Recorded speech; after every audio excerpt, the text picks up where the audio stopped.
tengan todos ustedes. He recibido varios tweets diciendo que no hay evidencia científica.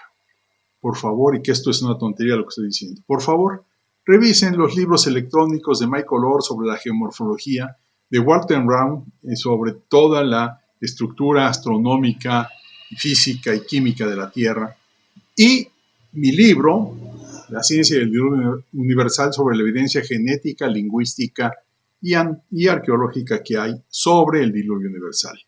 Bueno, yo sigo hablando sobre el diluvio universal porque es fundamental que recompongamos el paradigma histórico, que veamos la ciencia y no ideología del uniformismo o del evolucionismo. Yo hago ciencia, no hago ideología. No estoy comprometido con nadie más que con la verdad. Bueno, hoy voy a hablar de los pueblos papuanos. ¿Qué pasa con los pueblos papuanos? Los pueblos papuanos son de los pueblos, digamos, menos desarrollados tecnológicamente del mundo. Se emigraron después de Babel hacia a lo que es ahora la isla de Nueva Guinea, y Papúa Nueva Guinea, y la Melanesia, los pueblos de las islas de Melanesia, especialmente Bougainville y otras de Nueva Bretaña. Pero lo que nos interesa es ver cómo ellos tienen un haplogrupo, que es dos haplogrupos, el M y el S. El MS, que es un solo tronco, y luego el M y el S. Podemos decir que los del M están en Papúa Occidental y el S en Papúa Oriental, pero están muy revueltos. Vamos a hablar de esto porque son clanes jaféticos. Ellos emigraron luego, después del diluvio, y como estaba el periodo glacial, fácilmente entraron a Papúa Nueva Guinea y a las islas adyacentes. Y ahí se quedaron. No como los polinesios que emigraron a las demás islas después de muchos siglos. Ellos quedaron ahí y, dadas las condiciones tan terribles de vida, pues generaron culturas que no han logrado desarrollarse más allá de una escasa agricultura, y son cazadores, recolectores o pescadores. Vamos a ver algunas historias interesantes de ellos, y sus lenguas son muchísimas, son variadas. Por dado su aislamiento, pues también se dispersaron muchísimo sus lenguas. Entonces no voy a hablar tanto de su familia lingüística, sino de algunas características culturales que me parecen muy interesantes de los papúes. Gracias. Recordando, Sem tenía el haplogrupo IJ, Cam el haplogrupo GHIJK, y Jafet el haplogrupo K. Su esposa era del haplogrupo mitocondrial M, que son fundamentalmente los de raza mongólica. El K1 fue el LT, que ya lo vimos, ¿sí? La lengua Burushaski.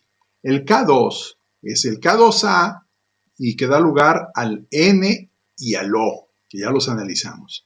El K2B nos da el K2B1, que es el MS, que se deriva en dos, el S y el M. Y el K2B, que es el P, nos da origen al Q y al R, que lo veremos después de los papuanos. Entonces, el haplogrupo S quedó en Papúa Oriental y el grupo M en Papúa Central. Sus haplogrupos mitocondriales son del P y el Q. Quiere decir que son derivados del N, pero con mucha influencia del M. Y bueno, dado su aislamiento en esas selvas de Papúa, pues son muy morenos, ¿sí? Y con rasgos muy morenos, fundamentalmente. Es la razón de su situación fenotípica. En el mapa podemos ver en rojo donde se hablan las lenguas papuanas. Fundamentalmente todo es alrededor de la isla de Papúa Nueva Guinea y algunas islas de Salomón, ¿sí? El archipiélago de Salomón, especialmente Bougainville. Bueno, vamos a estudiar ahora algunas características bien importantes.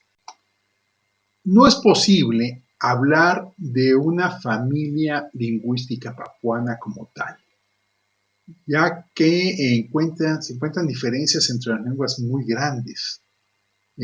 Yo pienso que es porque eran dos grupos, el M y el S, que hablaban dos lenguas muy diferentes. O a lo mejor hasta cuatro, el M1 y el M2, el S1 y el S2, lo cual dio lugar a cuatro familias lingüísticas. No tenemos posibilidad de probarlo. En base a los conocimientos actuales, la familia, entre comillas, papuana está compuesta por más de diferentes familias de lenguas, cada una de ellas con su propio antecesor común. A pesar de eso, y debido a la extensión de este apelativo, usaremos aquí la denominación familia papuana. El pueblo de Nueva Guinea es tipo australoide, pero no es australoide. Aunque hay alguna cantidad de variantes locales, los papuanos son de piel oscura, con matices de marrón rojizo a negro y cabello ensortijado o rizado. De hecho, la palabra papúa viene de una palabra malaya que significa cabello rizado. La mayor parte de los grupos papuanos son sedentarios, pero en zonas remotas hay cazadores nómadas. Los sedentarios viven de la agricultura, especialmente de la papa, ¿sí? O de la yuca, aunque otros lo hacen de la caza y de la pesca. Los primeros europeos en llegar a Nueva Guinea lo hicieron en el siglo XVI y el nombre de la isla fue dado por un navegante español, Ortiz de Retes, que seguramente pensó en el parecido de los nativos con el que conocía en África, por eso puso a la isla Guinea. La palabra clave que define a Nueva Guinea es diversidad, lo cual se aprecia inmediatamente en la gran variedad de costumbres y sistemas sociales representados. Las comunidades de Nueva Guinea son pequeñas, siendo la aldea o el poblado el modelo normal de asentamiento humano. Por ejemplo, en Irian Jaya, más del 90% de las comunidades tienen una población inferior a 300 personas y más de la mitad tienen menos de 100 personas cada una. Las excepciones a esta regla son muy pocas, aunque hay pueblos grandes de 500 a 1000 habitantes, entre los Yatmul de la cuenca de Sepik y entre los Asmat de Irian Jaya. Ante la pequeñez de las comunidades papuanas, la pérdida de algunos hombres puede significar la desaparición de la comunidad, lo que obliga a redefinir las relaciones sociales. Esto se hace de dos maneras muy extendidas entre las comunidades papuanas. La primera es que la pertenencia al clan no se conceptúa estrictamente sobre la base de una descendencia lineal, ya sea patriarcal o matriarcal.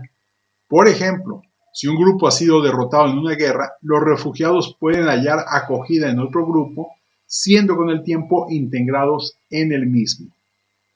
Los yimas son un ejemplo de esto, que decimos de los 6 grupos que lo conforman, solo uno es autóctono de la tierra que ocupan.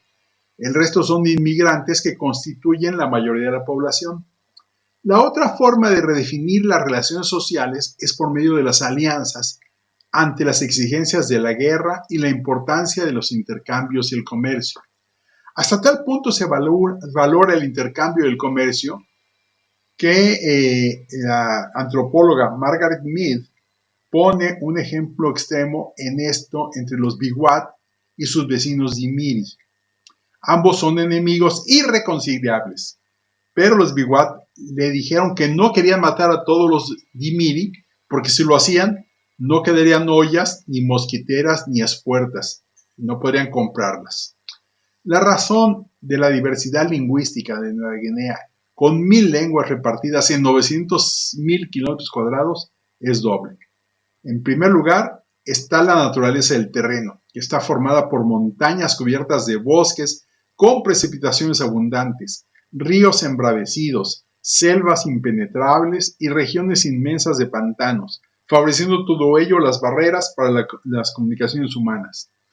Por otro lado, la actitud de los habitantes de la isla hacia sus lenguas facilita aún más la fragmentación, sino que forman lazos estrechos con aldeas geográficamente más cercanas, aunque lingüísticamente sean más distantes, igual que otros artefactos culturales. La lengua es también un asunto de comercio y ocurre que aldeas situadas entre dos fronteras lingüísticas cambian su lealtad lingüística si ello favorece sus intereses económicos. Las lenguas papuanas suman 750, lo que hace de Nueva Guinea y sus alrededores la zona más compleja lingüísticamente hablando de todo el mundo. Se agrupan en 60 familias, habiendo una docena de lenguas papuanas que están aisladas, es decir, no tienen relación demostrable con ninguna otra lengua. Las lenguas papuanas son las menos conocidas de todas.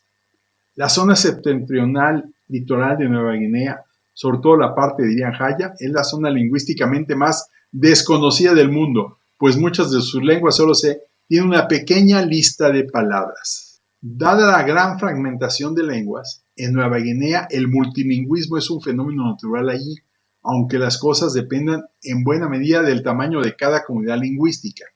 Los pequeños o muy pequeños grupos lingüísticos son mucho más proclives al bilingüismo.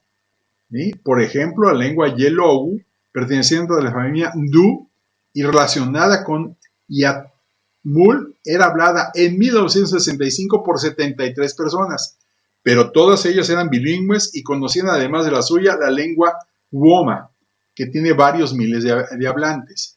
El mismo caso sucedía con los Binumerian de las Tierras Altas, grupo que había quedado reducido a 117 personas que además de conocer su lengua, conocían también 3 lenguas aledañas, Tairora y Gatsu, ambas cercanas lingüísticamente y no relacionadas a Atsera. Muchas lenguas son tonales, con cambios en palabras y sílabas que afectan el significado de las palabras.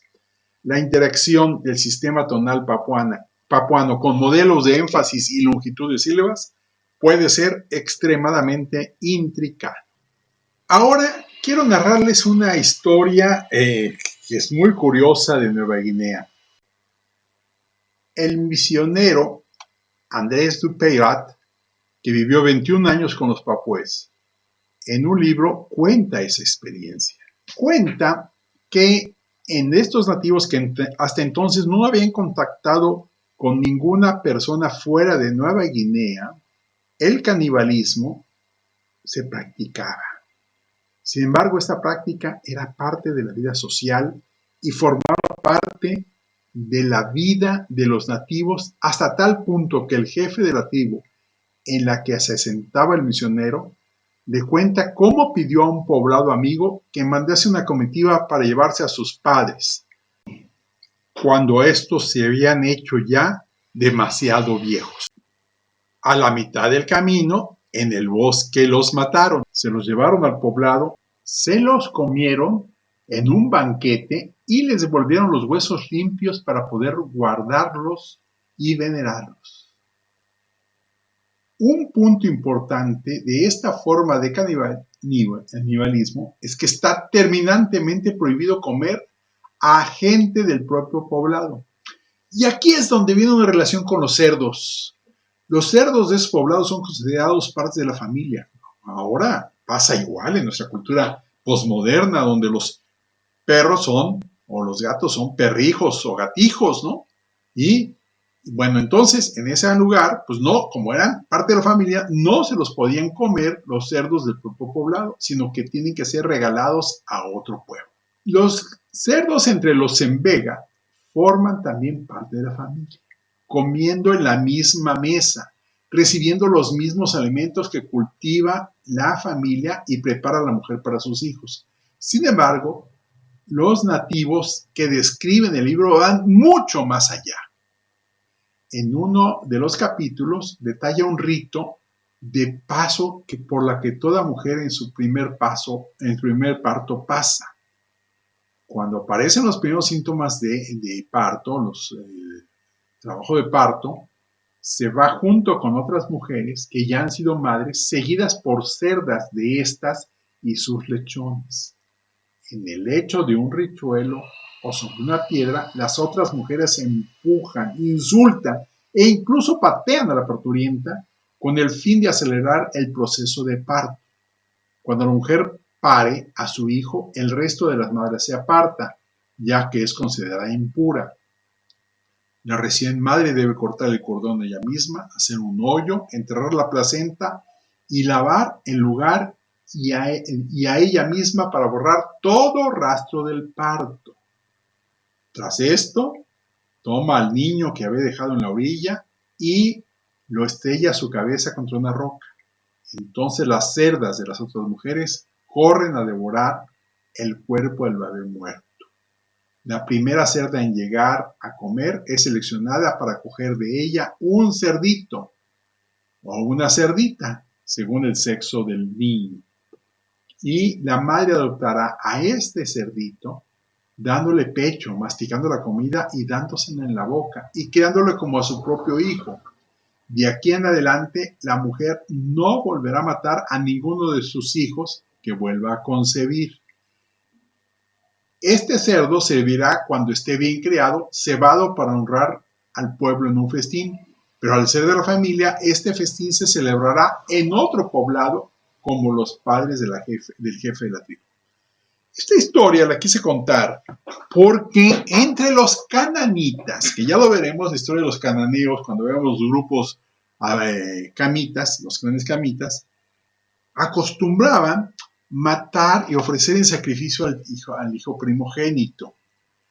Esto, como Abraham vivía entre ellos, Dios le pide a Abraham que le ofrezca a su primogénito, a Isaac, en sacrificio, cuando éste tiene 12 años. Cuando Abraham va a matar a Isaac, entonces aparece Dios y le dice que no lo mate, el ángel del Señor que no lo mate, que no lo sacrifique. Y a partir de entonces queda abolido el sacrificio de los primogénitos. Ya no es necesario matar a nadie. Ya no es necesario matar a los hijos. Ya no es necesario hacer esto. Actualmente, en la cultura posmoderna, con el aborto, es una práctica de sacrificio a los propios hijos en aras de la supuesta libertad y desarrollo de la propia mujer o de la propia sociedad. Estamos llegando a situaciones terribles como los cananitas o los papúes. Bueno, esto lo paso a colación porque me pareció muy importante. Y ahora voy a platicarles una historia sobre una rebelión de papúes en la isla Bougainville, que está muy cerca de Papúa Nueva Guinea. La isla de Bougainville, que fue descubierta en 1768, fue colonizada y ocupada por los australianos hasta 1915, debido a la Primera Guerra Mundial, y quedó bajo la administración de las Sociedades Naciones a partir de 1921. En 1942, durante la Segunda Guerra Mundial, Japón invadió la isla, pero fue liberada en 1943. Después de la guerra, el territorio de Nueva Guinea, incluido Bougainville, volvió al control australiano. Y en este periodo se dieron algunas concesiones a algunas mineras, en concreto mineras australianas, para explotar el cobre. Y esto fue en 1969. En 1972, ya la indignación contra la minera era tal en Bougainville que empezaron manifestaciones y movilizaciones generales de la población. En 1975 se formó el Ejército Republicano de Bougainville y empezó la Guerra de Liberación contra las autoridades de Nueva Guinea. En 1977 se le dio la independencia a Nueva Guinea, incluido las Islas Salomón, que ya se habían proclamado república independiente. Entonces, Papúa Nueva Guinea tomó con posesión de Bougainville, a lo cual pues, no estuvieron de acuerdo los melanesios de Bougainville. Ante lo cual, Nueva Guinea, con apoyo de Australia, de mercenarios australianos y armas australianas, atacó fuertemente al ejército republicano de Bougainville. Le fue tan dura la guerra que murieron 20,000 personas en Bougainville, en una isla donde vivían 200,000 personas, o sea, casi un completo genocidio y atrocidad por parte de los de Papúa Nueva Guinea. Finalmente, aunque no pudieron derrotar al ejército, Nueva Guinea reconoció la región autónoma de Bougainville. Y ya, para 2027 se han firmado las negociaciones en la cual la República de Bougainville se va a hacer una república independiente. Y esto ya queda claro. Esto nos habla de la dignidad de los melanesios, de los del grupo S, del grupo S. Bueno, esta es nuestra historia breve y breves comentarios sobre los papúas. Muchas gracias.